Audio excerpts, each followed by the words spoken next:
और मुसलमान होकर देश के नागरिक होना क्या गुनाह है। जिस तरह से हरियाणा में पंचायत हो रही है हत्यारों के पक्ष में, तो ये एक तरह से मर्डर ऑफ जस्टिस है, मर्डर ऑफ डेमोक्रेसी है। देश के दो नागरिक, मैं कह रही हूँ वो मुसलमान बाद में हैं, देश के नागरिक हैं। सीधे बोला कि ये पुलिस आएगी और अपने पैर पे वापस नहीं जाएगी। इससे बड़ी त्रासदी, मतलब ये यूएपीए के मामले बनते हैं। कोशिश कर रहे हैं कि हिंदू मुसलमान करके जो नौजवानों की लुम्पन फौज बनाई है उन्होंने गौरक्षकों के नाम पर, उसी पर वो चाह रहे हैं कि आगे की सत्ता चलाएं। और मीडिया इसमें बहुत ही शर्मनाक भूमिका अदा कर रहा है।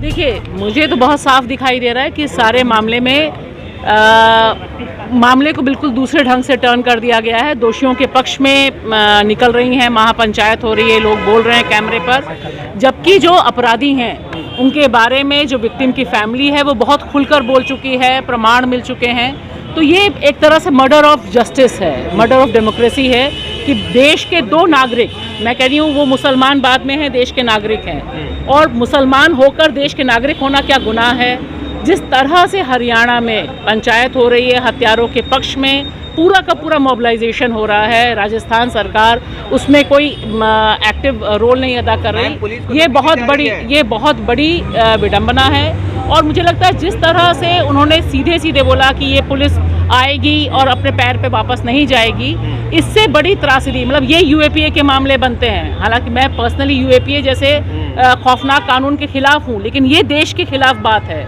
ये देश के कानून और आइन के खिलाफ बात है। तो लेकिन सिस्टम नहीं, सिस्टम इतना मजबूर इसलिए क्योंकि वो सिस्टम उसी पे प्ले करना चाहता है। हरियाणा में चुनाव होने हैं, खट्टर अपनी लोकप्रियता के और साख पे नीचे गिरे हुए हैं, और वो कोशिश कर रहे हैं कि हिंदू मुसलमान करके जो नौजवानों की लुम्पन फौज बनाई है उन्होंने गौरक्षकों के नाम पर, उसी पर वो चाह रहे हैं कि आगे की सत्ता चलाएं।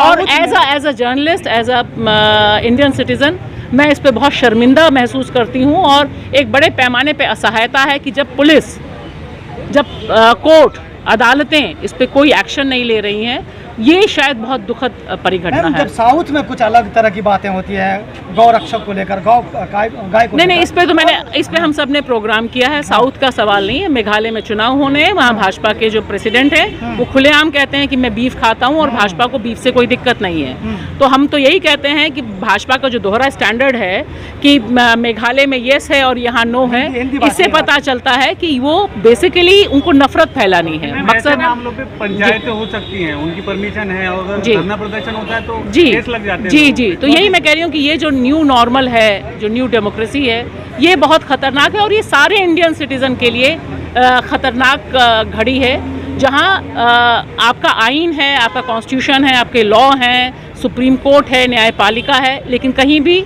विक्टिम के फेवर में लोग खड़े होने बोलने में कतरा रहे हैं। ये मुझे लगता है। और मीडिया इसमें बहुत ही शर्मनाक भूमिका अदा कर रहा है। हो या प्रशासन हो, मॉब जस्टिस पे खामोश भी है और वो ओपनली कह रहे हैं कि उस पर कार्रवाई नहीं होनी चाहिए। नहीं, वही मैं कह रही हूँ ना कि ये तो किसी और के खिलाफ नहीं, ये तो देश के खिलाफ स्टेटमेंट है ना।